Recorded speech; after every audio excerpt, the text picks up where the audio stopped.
Magandang Jensen, andito ko ngayon sa Barangay Sinawal. Namit ko nga pala dito si Punong Barangay Bubong Pantila ng Barangay Sinawal. Ngayon nga ay nagsagawa ng serbisyong general sa Barangay Sinawal ang LGU Jensen. Layunin ng programang ito ang makapagbigay ng serbisyo sa bawat barangay sa lalawigan ng General Santos. Halos lahat po ng mga ahensya ng gobyerno ay andito para matugunan ang mga pangangailangan ng bawat general. At kahit wala pa nga si Mayor Pacquiao ay nagsimula na ang kanilang serbisyong general. So around 10 a.m. ay dumating na nga si Mayor Lorely Pacquiao. Sinimulan niya agad ang pamimigay ng mga school bags at chocolate sa mga batang general sa Barangay Sinawal. Okay, thank you. Salamat.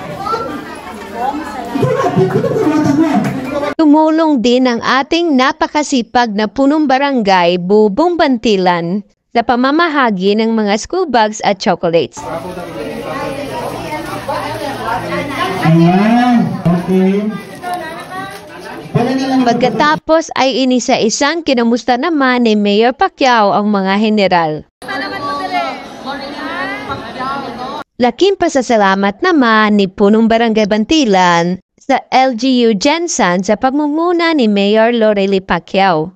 Binigyan din ng pagkakataon ang mga iba't ibang sektor ng Barangay Sinawal para mailahad ang kanilang saloobin proyekto para sa kanilang organisasyon. Pinangako naman ni Mayor na bibigyan solusyon niya ang mga problema nila patuwang ang lokal na pamalaan, Pabsler Foundation, One Pacman Party List at Anas Foundation. No, ginatabangan yun ang akong mga naigsuunan nga adunay problema sa ospital.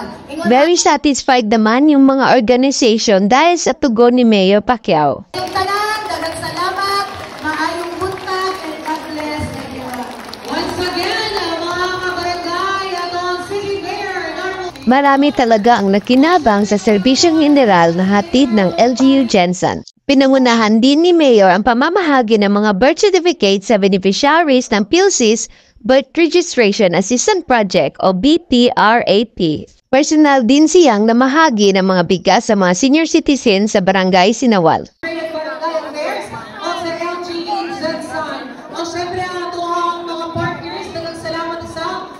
Abangan niyo po ang serbisyong general sa inyong mga barangay. Get the latest news and updates by following yung Barangay Official FB page. Thank you, LGU Sinawal, for preparing this food for us and for all who take part of the event. And that's it for today's ganap. See you again on my next vlog.